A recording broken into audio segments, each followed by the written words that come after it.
Hello guys, in this video I am going to show you how to find the reviews on certain products if you are planning to buy something, but beforehand you would like to read feedbacks from other people who have already purchased that kind of product that you are interested in, so that you can decide whether you would like to buy it or not based on their experience.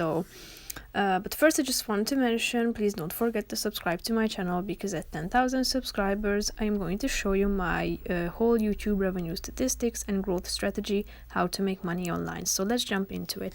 First of all, open the app on your phone, then tap on the search bar and select the kind of item you are interested in. Scroll down till you find the reviews section.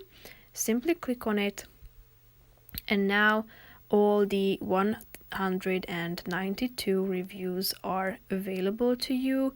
You are ready to